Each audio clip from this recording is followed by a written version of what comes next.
So, Stanford University have released their Measuring Trends in AI report for 2024.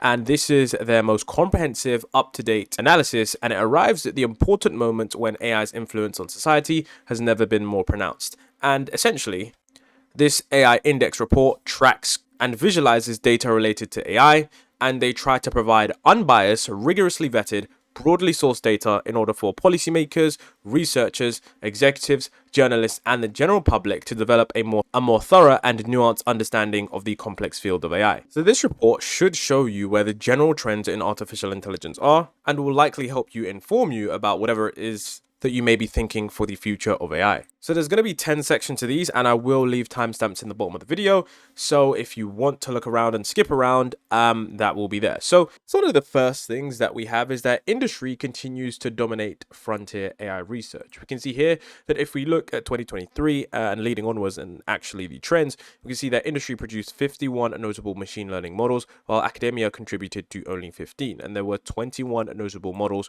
resulting from industry academia collaborations in 2023 with a new high. But of course, overall, we can see that this trend is continuing to increase in the number of machine learning models that we're going to see.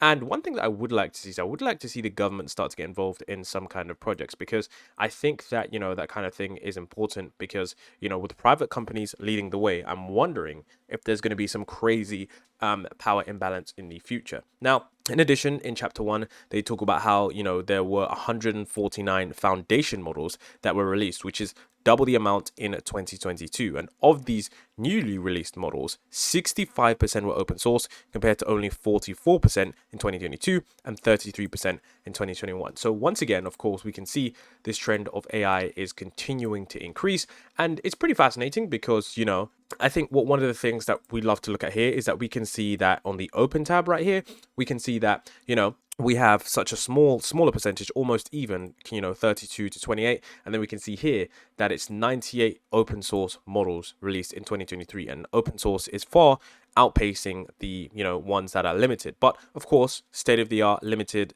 models are still reigning supreme.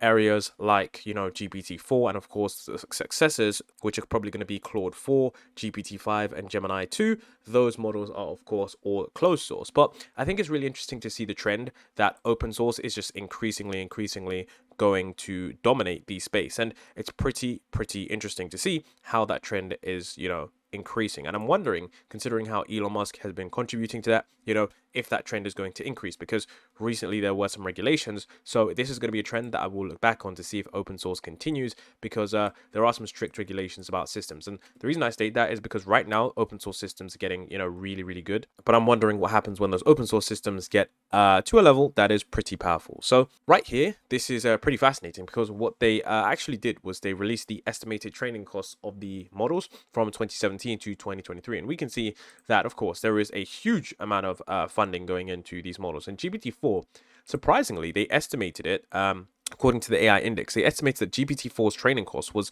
actually $78 million, which is a little bit cheaper than I initially thought, because I thought that it would be, around that $200 million mark. But it seems that Gemini Ultra is at $191 million. So I'm guessing that this shows us that, OpenAI's GPT-4, which was trained on the NVIDIA chips, is definitely far more efficient and more cost effective, because Gemini Ultra doesn't surpass GPT-4. I mean, technically it does in the benchmarks, but in terms of the leaderboards and the human eval, in terms of the human evaluations, not the human eval benchmarks, I'm talking about the leaderboard benchmarks in the playground, it seems that, GPT-4 seems to be a little bit more efficient. But we didn't get, of course, Claude 3's release, because that was just really recent. So I would have loved to know how much they spent on training Claude, but I guess that there isn't any estimate on that just yet.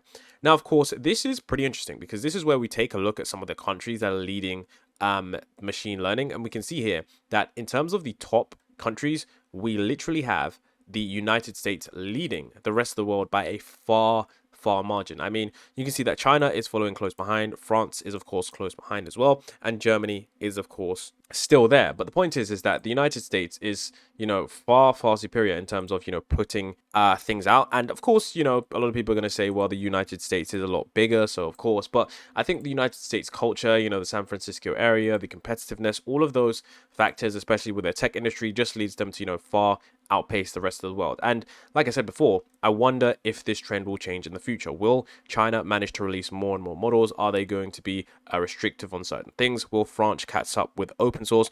Will the UK finally get into the mix and start releasing a lot more things? I mean, it's going to be very interesting as well, considering also, we did get some information that the UAE was going to potentially be an area where Sam Altman was going to be releasing certain models and experimenting with certain AI technologies.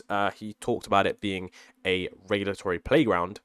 And we can see here, this is where Sam Altman says the UAE could become a regulatory sandbox for AI. And that's why I'm stating that, maybe the UAE is going to be something that far surpasses things in the future if Sam Altman is potentially investing in there. So that's just something that's quite interesting on the countries. But I do think that, the better model is far important than how many models you do produce. Now, something interesting as well, something that I was looking at quite a little bit, but I didn't manage to find it too much, was that there was a lot more AI patents going out. You can see that there have been a huge increase, 62% increase in the amount of AI patents being granted around the world. And this is pretty fascinating because it goes to show that a lot of people are inventing things with AI that may come in the future that are going to be really, really game changing. And I do wonder if many people in the future, and yeah, I'm wondering if when superintelligence gets here, what this scale kind of looks like. If it just looks, goes vertical because superintelligence, theoretically speaking, should be able to generate ideas in a way which we haven't thought of yet. So that would be pretty interesting. And what's also interesting, if we're looking at patents, it seems that China is leading the global AI patents origin with 61.1%, significantly outpacing the United States, which accounted for 20.9% of AI patent origins, which is a quite an interesting trend. So it seems that China is trying to lock down a lot of the things that they are innovating with. And of course, open source AI research has been absolutely exploding. We can actually see that there is literally a sharp increase right here. I'm not sure if you can see this, but right here we can see that the graph, I wouldn't say it goes vertical, but it does increase substantially right there. That is a pretty incredible jump. And you see, it says, since 2011, the number of AI-related projects on GitHub has seen a consistent increase, growing from 845 in 2011 to approximately 1.8 million just in 2023. And there was a sharp 59.3% rise in the total number of GitHub projects alone. This is, of course, related to the release of ChatGPT in late 2022. And of course, it's more than tripling from 4 million in 2022 to 12.2 million, which is absolutely insane. And I can't imagine how many projects are going on right now. So if you don't use GitHub, you should probably use GitHub because it's pretty cool. And of course, the number of AI publications in the world continues to increase. So the number of research papers continues to substantially go up, and this is a good trend because overall we can see that the number of research being done is continuing to increase, and it's good that research is being shared worldwide. Now this is where we have the technical part of the section. So chapter 2 is essentially where we're looking at the performance of these models, and this is essentially where we take a look at what these models are capable of compared to humans and on certain. So we can see here, this is chapter 2, and this is where we are talking about the AI performance in terms of a variety of different benchmarks compared to humans. Now, this chart was actually going viral on Twitter because it shows an increasingly incredible trend, which is that, these AI systems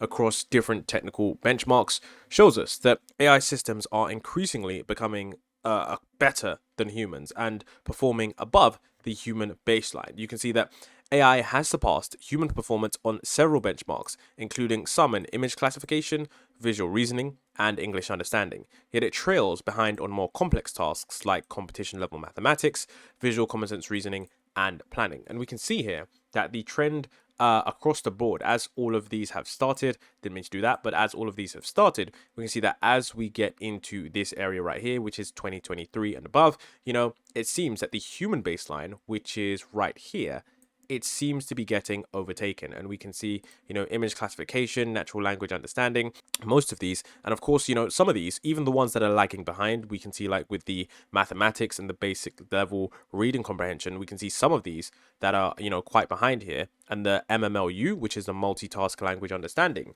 whilst they have been behind and they are lagging behind, they are quickly and sharply coming up. So it seems that this trend is going to continue into 2024, where probably by the end of 2024, we're probably going to have AI that is pretty much near 100% of the human baseline. And maybe this is what Elon Musk was talking about when he said that humans are going to be, smarter than AI in pretty much everything by next year. And I think if we look at the trend where things are going, all the way until 2023, we are literally so close to that benchmark, with several already being above that. So I wouldn't be surprised if that did happen, because it doesn't look like we're far away from that. I mean, GPT-5 could just take things to a completely new level. So it will be interesting as well. And remember, this graph can go above. It's some of them are like, like 110%. I'm pretty sure it could get to 120% above the human baseline, which would be rather fascinating. So what we need to take a look at as well is here comes multimodal AI. So essentially, they said traditionally AI systems have been limited in scope,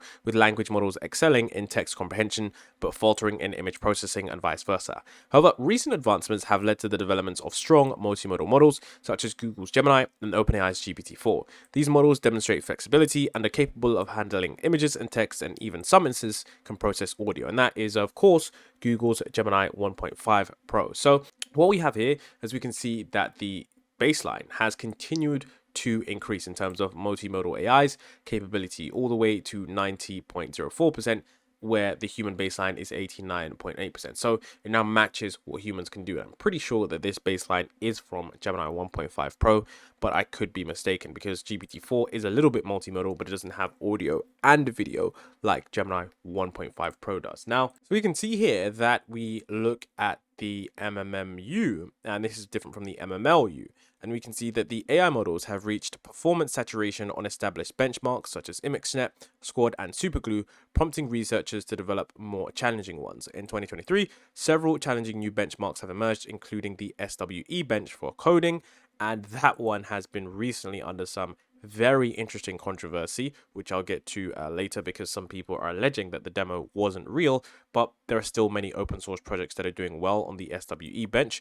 Anyways, HEIM for image generation, MMMU for general reasoning, and Mocha for moral reasoning, and the agent bench for agent-based behavior, and the Halu eval for hallucinations. And we can see here that, the reasoning is pretty much very, very hard for AI systems. It's not like we've seen any crazy jumps here. Now, I could be eating my words as GPT-5 gets released and as, other models get released, because they are developing interesting tactics in order to, reason in a better way. But we can see that it seems to, not be absolutely incredible, because humans are still better in that area at the 82%. So I do think that GPT-4 probably might touch human error, because with some trends, what we've seen and the way how Sam Altman has spoken about GPT-4, he even referred to GPT-4 as being stupid. And as most people right now would believe, that GPT-4 is like some kind of genius in your pocket. So I'm guessing that jump could be pretty crazy on the human expert level. So as these harder benchmarks emerge, it'll be interesting to see which AI manages to take that frontier level. One of the things I really wanted to talk about as well was the human evaluation, and this is the LMSYS chatbot arena for LLMs, which have an ELO rating. And essentially what this is where you have A and B tested. You're basically blind testing two AI systems, and then you rate which one is better. So for example, I could ask an AI system to generate a script for a video about AI trends in 2024, and then two different models will select and plan a response, will give me a response, and then I select if I think the one on the right is better or the one on the left is better. If the one on the right is better, I give that a rating and I say this one is better, and then it bumps up the ELO rating for that model. And we can see that this is a very, very useful benchmarks, because it's not just based on what's in a test, it's based on how the user feels overall. And over time, we can see an increasing trend that, models are getting better and better at this. And right now, it seems that GPT-4 Turbo is still in the lead, even after, Claude 3 was just released. So some people do argue that this is the only benchmarks that matter, because some of the benchmarks that we've previously had, of course, may have even faced some contamination and some errors that have even been in those tests before. So it will be interesting to see if this thing is used more, and I definitely think that it should be. Something that we also got to see here was that thanks to the LLMs, robots have become more flexible. So it says the fusion of language modeling with robotics has given rise to more flexible robotic systems like Palm E and RT2 too. Beyond their improved robotic capabilities, these models can ask questions, which marks a significant step towards robots that can interact more effectively with the real world. And we can see so yeah, you can see here that the evolution of these models is increasing in capabilities, and robotics is of course something that is quite harder than traditional AI, but I do think that there are going to be some other breakthroughs that do complement each other that will lead to a more effective robot in the future. And we're already seeing that with robots like Figure One, which have been remarkably impressive in their capabilities to perform certain tasks which they weren't teleoperated on. They were 100% done through a neural network, which goes to show that we are improving at a really, really rapid pace. And genuinely, this has been one of my favorite robot demos because I just love how fluid and seamless this robot manages to move. We can also see that on Agent Bench across 8 environments, the overall score is increasing. So it says creating AI agent systems capable of autonomous operation in specific environments has long challenged computer scientists. However, emerging research suggests that the performance of autonomous AI agents is improving. Current agents can now master complex games like Minecraft and effectively tackle real-world tasks such as shopping and research assistance. And this is pretty true. We've seen quite a lot of things in terms of AI agents. One of the things the paper actually does talk about was Voyager, which was done by NVIDIA,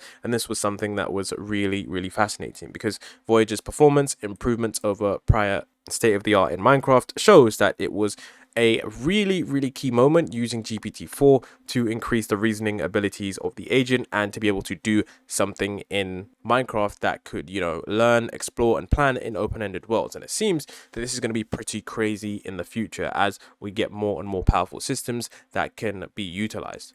So something else that this paper also highlights was Music Gen and Music LM, and it actually talks about the evaluation of Music Gen and baseline models on music caps, and these are just the benchmarks on how good the music is, and it shows that music is getting a lot better, but it doesn't show the recent Udio and of course the recent Pseudo V3 that was recently released. And this is something that I think is going to be really interesting because music is reaching the inflection point where the general public is probably going to really realize that it's really good and arguably on the level of the standard of music that we do get produced by various artists. So here we actually talk about the closed LLM significantly outperforming the open ones, and this is just basically GPT-4 compared to Mixtral. Of course, that's not the only two closed and open source models that do exist, but I'm just talking about the more notable ones that do exist. And essentially what they're stating is that the difference between the closed versus open source percentage difference is you can see that the agent bench is 317% in terms of the difference of abilities, and these other ones there is a clear distinct difference, but I'm wondering if that difference will remain the same, because this chart doesn't show an actual increase in terms of from year on year. I'm wondering if that difference will be slowed down and if that gap will eventually get closed. So it will be interesting to see as well how that does change. So this is where they actually start to talk about responsible AI, and this is something that we do need to talk about because whilst yes, the system's abilities increasing is quite good for the consumer, there are increasingly a number of people who actually do use technology maliciously. Now, we're not the people who fall into that category, but they do exist, which means we do actually have to acknowledge it. And this is where they talk about political deepfakes are easy to generate and difficult to detect. Now, I would argue that one thing that I've noticed as a trend online is that people more and more are just anything they see online, they just don't believe it anymore. So whilst yes, you do have to, believe certain things, I think we might be moving into the age where nothing is believed anymore. But this right here, they talk about how political deepfakes are pretty easy. So an AI selects content to counter. So an AI can scrape the internet for content, and it can gatekeeper, and the gatekeeper chooses content to counter. And then of course you can see here that essentially this is how a misinformation campaign is created. So you select the content which you want to counter, you create the counter article for the selected content, you create the comments, you create fake users, you create fake images, you create a fake sound clip, which you can easily do, you can create a fake journalist profile, you can write the article, which is of course really easy, and then of course you can search Twitter for relevant accounts and tweets, you can find the user's bio, then of course you can just share the articles to those accounts, and you can, along with posts that look like user commentary, and then of course you can influence people's opinions and stuff. And recently there has actually been a change to Twitter because allegedly Elon Musk has recently stated that in order to fix this problem, what he's trying to do is actually make sure now that in order to sign up to Twitter you have to pay an annual fee. And whilst that is pretty crazy for a social media account, most of them you can do that for free. I think he's doing this because he realizes that me me, I don't really see it that much, but the bots on Twitter are getting out of hand, and this is the only way to prevent that. So until there's some kind of crazy solution, it seems that that is going to have to be possibly the new way. And this is kind of important because whilst now we can, have to do this probably manually, in the future, the persuasiveness of these AIs are going to get more and more incredible. Here's where we actually look at responsible AI, and this is where they show that, there's identical generation of Thanos. So this is from a movie, and you can see that this is the original, which is of course the movie. So these are screenshots taken from the actual movie, and then this is of course Midjourney version 6. You can see that this is a screenshot taken from the actual film, but this is essentially the prompt that the user has used. The user has put Thanos Infinity War screenshot from a movie, and you can see that's what has been outputted, which is, it's not looking the best in terms of Midjourney, because if I don't know, Disney or whatever were to file a lawsuit saying that, you're unlawfully using our content, then they'd have a pretty solid case. So it's going to be kind of interesting to see how this kind of thing is done, because this kind of issue is, it's really, really tricky, because on one side you have the fact that AI systems don't necessarily store your images, they generate them, and the same with text. And then on the other side you have, like, if it doesn't store it, how comes it's just simply outputting this copyrighted image? So it's going to be a question that will, like I said before, there's going to be some kind of case which sets a precedent. And I'm wondering if this is going to continue into the future, but I think that future updates, they're going to have more testing. We also had the foundation model transparency total scores of open source versus closed developers in 2023, and you can see that we have the newly introduced foundation model transparency index shows that AI developers lack transparency, especially regarding the disclosure of training data and methodologies. This lack of openness hinders efforts to further understand the robustness of safety AI systems, which is pretty interesting. Then, of course, what we have here is extreme AI risks are quite difficult to analyze. You can see that over the past year, a substantial debate has emerged among AI scholars and practitioners regarding the focus on immediate model risks, like algorithmic discrimination versus potential long-term existential threats. And it has become challenging to distinguish which claims are scientifically founded and should inform policymaking. This difficulty is compounded by the tangible nature of already present short-term risks, in contrast with the theoretical nature of existential threats. And they're basically saying that, look, you might be fixing the issues that are there now, but there are some issues that are going to be there in the future that we need to prepare for now. And here you can see that there is a difference in terms of those who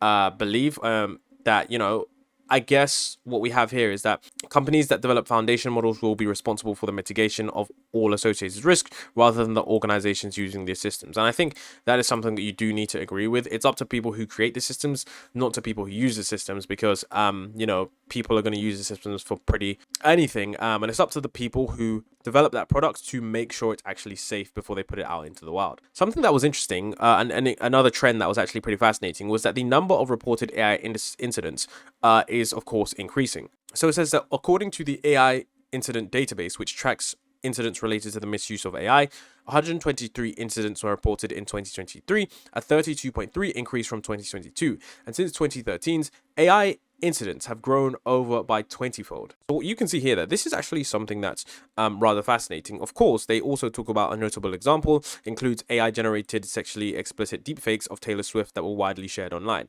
And this trend, unfortunately, I do think that this is going to get worse, because something that I do in my spare time is I go through all AI tools that have been released. I release tutorials on them because I really want to understand how I can improve my workflow. I don't want to be someone that is late to a new AI tool that's blowing up. I want to be very, very early. And whilst looking at some of these tools, some of these image generation tools that are coming out, some of them that are open source, closed source, a lot of them actually allow you to generate content like this, like adult content. And it's really, really easy as well. So I do think that it is something that's going to be a really, really big problem, because in the future there will need to be some kind of regulations, because there are just so many tools now that you can really use to just generate harmful content, and there's no really regulations on it around online and such. So I do think that unfortunately this is going to be increasing in a trend, which is definitely worrying, because I'm sure we will have a friend or something like that, and as long as your social media profile is open, they can use those images, train an AI system really quickly, and generate a consistent character generating explicit images for whatever purpose that may be. And that's not something that you want. So it will be interesting to see how policymakers actually do combat that, because the trend shows that the graph is going up, and that's not good in this scenario. Now, something that they also showed as well was that ChatGPT is politically biased. So you can see here that it says researchers find a significant bias in ChatGPT towards Democrats in the United States and towards the Labour Party in the UK. And this finding raises concerns about the tool's potential to influence users' political views, particularly in a year marked by global elections. Now, why is this bad? Why is it bad if ChatGPT leans one way or another? Well, when you have 100 million people using something on a day-to-day basis, I think something needs to be as unbiased as possible. And if you have a system that is weighted to one side or the other, the problem is that, subtly you are influencing that user base's political opinions. And it's one of the ones that people have spoke about this before, that, how is it that these private companies are basically getting to decide the political views of certain individuals? And you might think that it doesn't matter because it's just ChatGPT, people are just using it to write essays, but, sometimes these platforms and systems haven't managed to write about certain things. They refuse talking about certain issues. And if they are left leaning or right leaning, I definitely think that it's important to understand why and understand to, have these systems be a bit more balanced in their opinions. This is where they actually talk about the economy. This is something that I'm going to be focusing on. And they said the integration of AI into the economy raises many compelling questions. Some predict that AI will drive productivity improvements, but the extent of its impact remains uncertain. A major concern is the potential for massive labor displacement, something I talk about on the second channel, but to what degree jobs will be automated versus augmented by AI. And companies are already utilizing AI in various ways across industries, but some regions of the world are witnessing greater investment inflows into the transformative technology, and it appears to be in the specific AI fields like natural language processing and data management. So this is, of course, something that you want to pay attention to. So one of the craziest things about generative AI is that investment in those companies are just increasing. We can see that the trend moving forward is going to be, continually going upwards. And while some of you might think that this is currently a bubble, I don't think it is a bubble at the moment, because the applications for generative AI do exist, and it seems that we're in the early phase. This doesn't seem like something that is in its dot-com phase just yet, not that it couldn't be, but it does seem that right now there is a huge level of investment, because you can see things are okay, just kind of declining, and then boom, after the release of ChatGPT, I think the global consciousness shifted to where people completely understand what this technology is able to do. Now, you can see AI private investment surged last year, and funding for generative AI surged, nearly octupling from 2022 to reach 25.2 billion. And major players in the generative AI space, including OpenAI, Anthropic, Hugging Face, and Inflection, reported raising substantial funding rounds. And this was something that was true, something that I covered quite a lot on this channel. And it's something that is not surprising, to say the least, because the transformative nature of this technology means that it can generate outsized returns. We can also see that the United States, in terms of the trend, is leading the private investment area. We know that the United States definitely has a very, very good, healthy system in terms of investments, and it's got a healthy economic area. So we know that that is no surprise, but other countries are definitely lagging behind in terms of their investments into AI. Now, this is one statistic that I'm not sure is particularly true. I'm not questioning the data at all, but I've seen a lot of different reports that do say different. They state that, AI job postings by geographic area, it says AI related job positions made up 2% of all job postings in America, a figure that decreased to 1.6% in 2023. And this decline in AI job postings is attributed to fewer postings from leading AI firms and a reduced proportion of tech roles within these companies. I'm guessing that maybe overall the tech industry has had a firing spree, because if you remember, the tech industry has been laying off people. Like, the layoffs have actually been increasing, is something I'm going to be talking about, but the layoffs has honestly just been increasing, and we know that many companies, including companies like Meta, have increasingly just shifted towards AI. But I'm still sure that there is a lot of roles that companies are hiring for, because a lot of people from the leading labs are actually leaving to start their own private companies. So I'm pretty sure that there's still going to be a lot of AI jobs going around.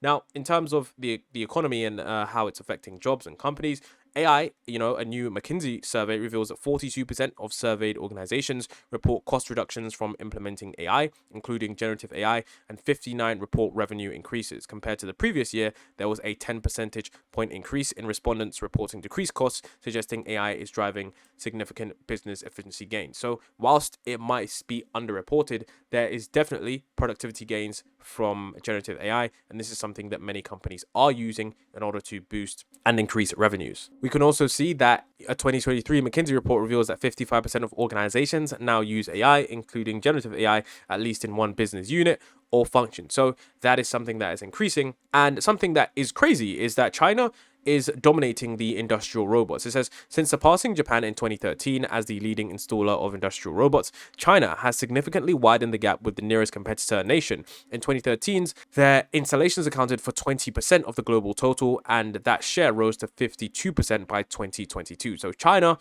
their industrial robots is definitely increasing. And I think China, I wouldn't say they might win the robot race, but they're definitely a market leader in that aspect. Of course, here we have in 2023, several studies assessed AI's impact on labor, suggesting that AI enables workers to complete tasks more quickly and improve the quality of their output. And these studies also demonstrated that AI's potential to bridge the gap between low-skilled and highly skilled workers, which is something that we do know because, you might not know a lot of stuff, but if you can use ChatGPT to generate code, verify code, check for bugs, write certain articles, it's something that can allow you to acquire a lot more skills very, very quickly. However, of course, if you're using AI without the proper oversight, it can lead to diminished performance. And this is because the problem is that, let's say, for example, I'm someone that has no idea what coding is whatsoever. I get ChatGPT to write me some kind of code, and when it writes the code, it writes it with a bunch of vulnerabilities in it. Because I'm doing that, it's going to lead to diminished performance, because now I have to go and check the code for all these vulnerabilities, all the kind of, bugs that it's probably, included in there by accident, and, certain things that I didn't include in my prompt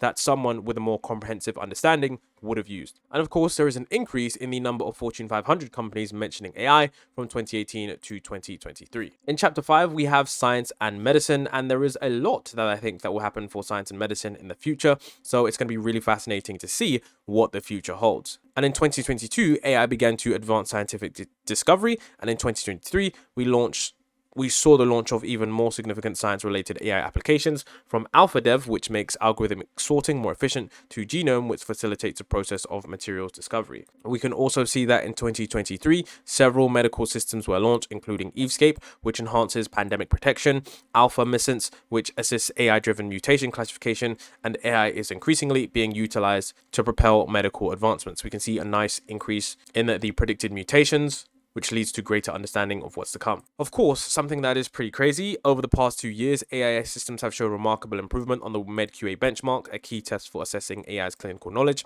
The standout model of 2023, GPT-4's MedPrompt, reached an accuracy rate of 90.2%, marking a 22 percentage point increase from the highest score in 2022, since the benchmark was introduced in 2019. So this is pretty incredible, and I'm wondering if GPT-4 might even be able to get to like 99% on MedQA. And what's crazy is that the FDA is increasingly approving more AI medical devices. So in 2022, they approved 139 related AI medical devices, which is a 12.1% increase. And it's showing that AI is increasingly being used for real-world medical purposes. We can also see that the number of AI university study programs are increasing across the world. The number of English language AI-related post-secondary degree programs has tripled since 2017, showing a steady increase over the past 5 years, and universities worldwide are offering more AI-focused degree programs. In chapter 7, this is where we actually have to talk about regulation, and we can see that the number of AI-related regulations in the United States from 2016 to 2023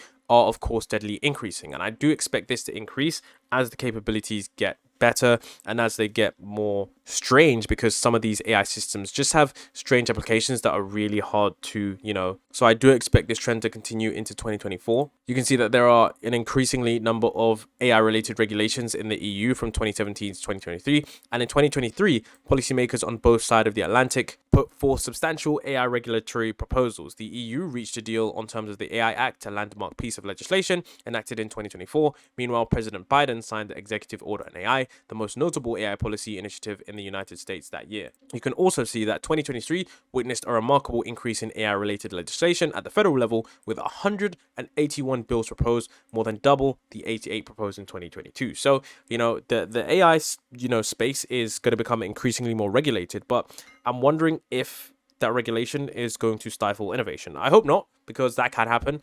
Because AI, like 1 year of AI, I think you're just going to lose. And I do think that they do need to work with these companies a lot more, because the problem is that this isn't like any other industry. If you are behind on AI and your company just isn't there, it's very, very, very hard to catch up. Like even Demis Hassabis said, I don't know how we're going to catch up to Sora.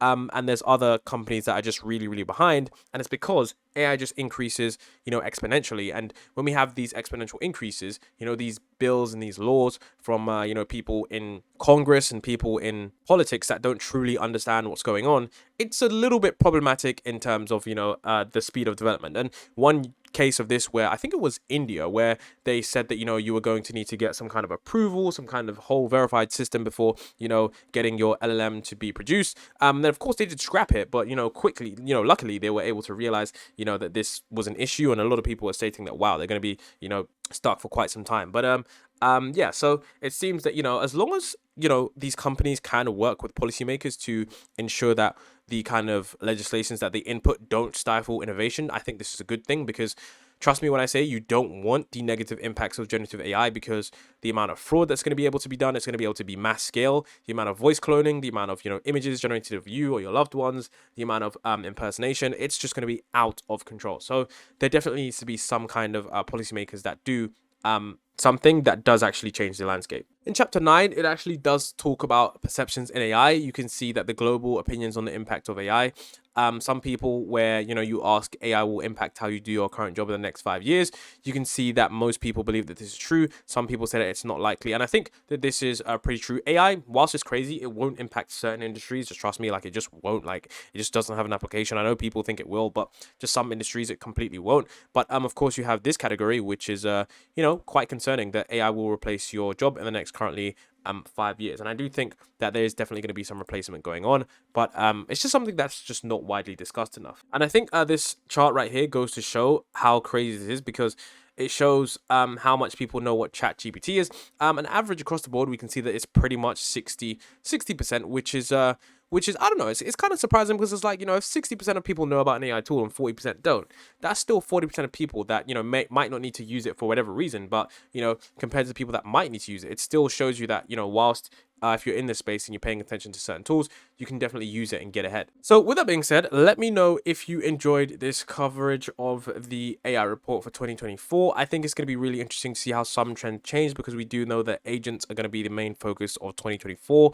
Moving on in towards 2025, and I think that companies are going to start pivoting to that area. So if you want to take a look at the top takeaways are: number one, AI beats humans on some tasks but not all. It's surpassing human performance on several benchmarks, and this is something that will change in the future. Industry continues to dominate frontier AI research. In 2023, industry produced 51 notable machine learning models, while academia only contributed to 15. Frontier models get way more expensive, which is, of course, something that we do know. With Stargate, $100 billion is, of course, going to be spent on AI.